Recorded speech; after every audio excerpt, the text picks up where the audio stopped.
Hey guys, today we're going to be starting Unit 3, which is photosynthesis and cellular respiration.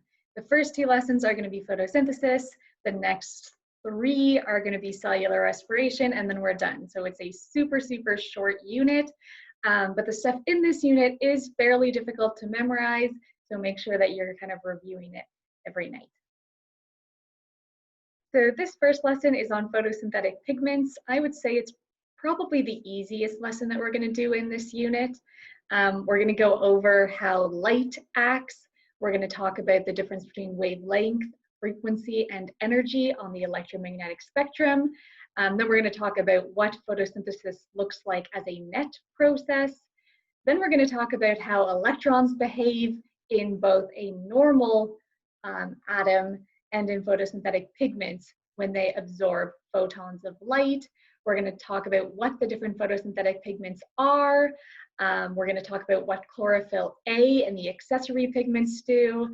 Then we're going to talk about the different structures in chloroplast and in thylakoids. There is a lot to go over. Okay, so light is a type of electromagnetic radiation. It's on the electromagnetic spectrum, which includes like X-rays and gamma rays and visible light. You've got the UV, infrared, microwaves, radio waves. Those aren't in order, but those are all examples of electromagnetic radiation. Light is the visible portion of the electromagnetic spectrum. It travels in waves like everything does on the electromagnetic spectrum, which allows it to be reflected, so like bounced off something like a mirror, or refracted, where it like bends as it goes through water, for instance. All the different colors of light are identified based on their wavelength. Short wavelengths have high frequency and high energy. That would be colors like violet. Long wavelengths are low energy and low frequency. Those would be colors like red. But light is not only a wave, light is also made up of bundles of energy called photons. Each photon contains a precise amount of energy that corresponds with its wavelength. So a photon of red light would be lower energy because a red wavelength is lower energy. Photons can be emitted from something like a light bulb, or can be absorbed by something like pavement when it gets really hot in the summer. Okay, so this is the electromagnetic spectrum. On the left here, we have our high frequency, high energy, short wavelengths. And then on the right-hand side here, we have the long wavelengths, which are low energy, low frequency. So gamma rays are the highest energy, then X-rays, ultraviolet, then we have our visible light, which is the backwards of Roy G. Biv, then infrared, and then radio waves. So in terms of visible light, highest energy to lowest energy is violet, blue, green, yellow, orange, red. Note that I did not say indigo. As we talked about in Science 10, indigo does not belong on the electromagnetic spectrum. Do not include it. Okay, photosynthesis is a process where solar energy, or visible light, is converted into chemical energy. The net reaction is carbon dioxide reacts with water and light energy to make oxygen and glucose. The light energy is sometimes written as a reactant, like I have shown here. Other times it's written as a catalyst, so it'll be written over top of the arrow. Glucose is then the molecule that the chemical energy is actually stored in. It's stored in the chemical bonds of that glucose molecule, which can then be used by the plant for cellular respiration to provide energy for different processes that are happening in the plant's cells.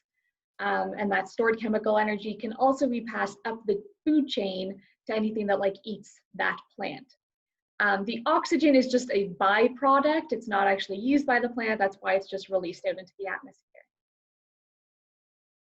Okay, when an atom absorbs a photon, which again is a bundle of light energy, the electron is going to absorb that energy. It becomes a higher energy electron, and we call it excited. So the electron becomes excited, and it jumps up to a higher energy orbital. So remember, in an atom, we have the orbitals around the atom that the electrons are inside of.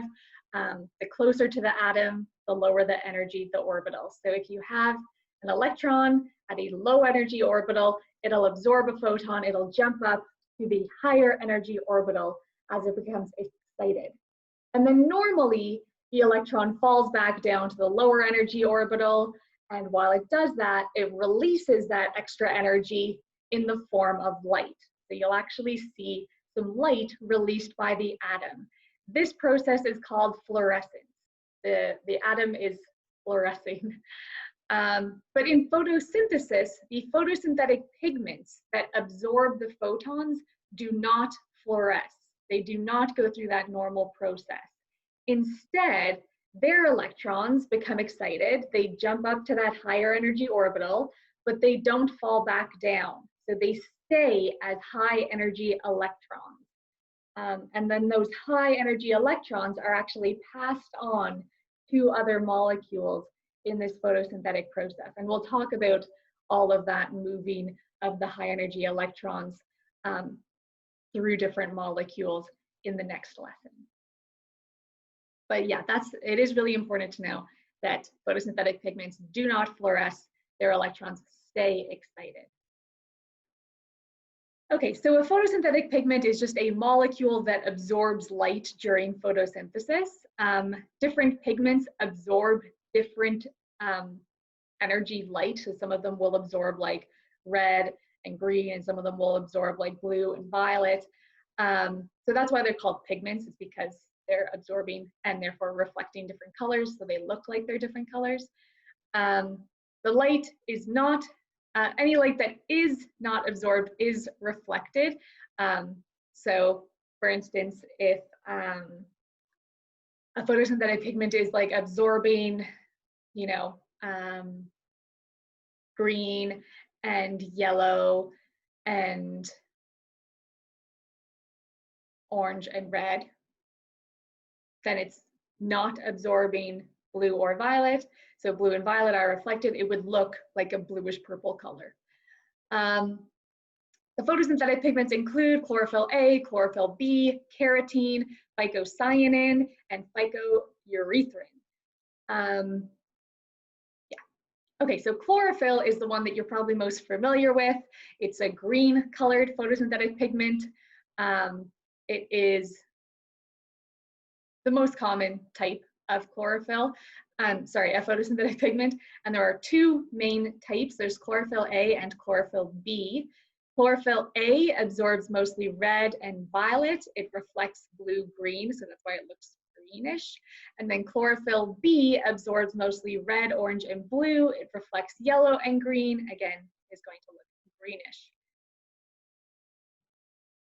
Chlorophyll A is the most important of the photosynthetic pigments. It is the primary light-absorbing photosynthetic pigment, and it's also, even more importantly, the only photosynthetic pigment that can transfer the photon energy to the rest of the photosynthetic reactions. So its excited electrons can get passed into what's called the electron transport chain, which drives all of the other photosynthetic processes that need to take place.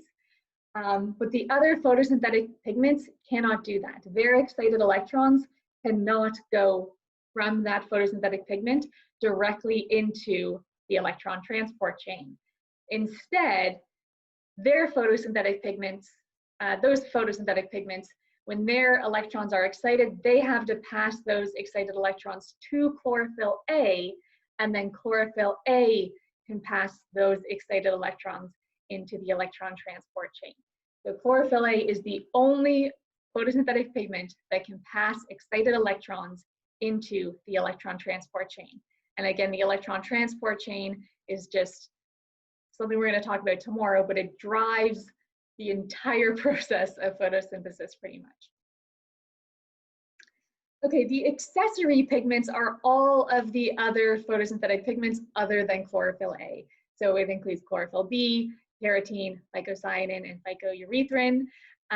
These pigments all absorb photon energy. They all get their electrons excited, but they need to pass those excited electrons to chlorophyll A to get them into the electron transport chain. The whole point of having accessory pigments is to make the absorption of photons more efficient. And that's because if we only had chlorophyll A, then we would only be using a small portion of the visible light spectrum, since chlorophyll A only really absorbs a few colors. So the accessory pigments essentially absorb a range of different colors that cover the entire visible light spectrum. So yeah, by allowing the plant to use the whole visible light spectrum, it makes photosynthesis more efficient. So carotene absorbs blue light, it reflects yellow, orange, so it ends up looking orangey.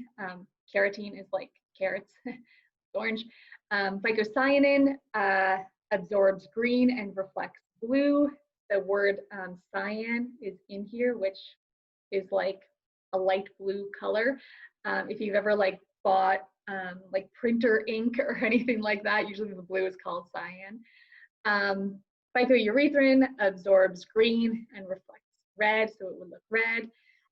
During the fall, plants stop making chlorophyll and start to break down the chlorophyll in the leaves. And once that primary photosynthetic pigment is broken down and is gone, we start to see the colors from the carotene and the phycoerythrin showing through, and that's why the leaves change color. Okay, so this kind of just summarizes what, wavelength of light is being absorbed by different molecules, essentially. You don't have to memorize this, by the way. You don't need to know like what colors are absorbed and reflected by all of these different ones, as long as you know, as you can see here, the entire visible light spectrum is covered by all of these accessory pigments. And then, yeah, chlorophyll A is the most important one. Okay, chloroplast is the organelle in which photosynthesis occurs. Chloroplast is only found in photosynthetic organs like the leaves of plants. Chloroplast contains chlorophyll, which makes them green, also contains the other photosynthetic pigments. Chloroplasts have both an inner and an outer membrane. So they're like mitochondria in that they have two different layers of membranes. Inside, there is a protein-rich semi-liquid, it's kind of like a gel, called the stroma. And inside the stroma, there are thylakoids, which are flat membrane-bound sacs that surround the thylakoid lumen.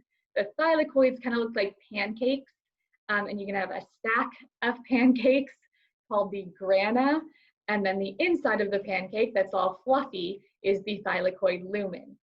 And then adjacent grana, so stacks of pancakes that are next to each other, are connected with something called lamella. So this is what it looks like. This is a chloroplast organelle. So there would be a whole bunch of these inside the leaves. And then, as you can see here, there's two different membranes, so the outer membrane and then the inner membrane.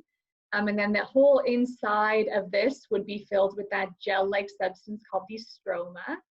And then you have each of these individual pancakes is called a thylakoid. Inside the pancake is called the thylakoid lumen. A stack of pancakes is called the grana. And then a little bridge connecting the grana is the lamella. So the thylakoid is, again, that individual pancake. Most chloroplasts contain about 60 grana, so 60 stacks of pancakes, and each stack of pancakes has 30 to 50 thylakoids. So there's like a ton of thylakoids in each individual chloroplast. Photosynthesis occurs within the thylakoid membrane, so within the outside of that thylakoid. That's where the chlorophyll and the other photosynthetic pigments are. They're embedded in the membrane of the pancake, in the outside layer of the pancake, the thylakoid. The arrangement of the thylakoids allows them to be supported while also increasing their surface area. The more thylakoid membrane that you have, so the more surface area, the more space there is for photosynthesis. The thylakoid membranes also contain the electron transport chain, which we briefly talked about and we'll go into more tomorrow or in the next lesson. So in that thylakoid membrane, that's where our photosynthetic pigments are. It's where the electrons become excited, and then it's also where they get passed from molecule to molecule. Okay, that's it for this lesson. Next up, we'll be going into exactly what all these different reactions look like.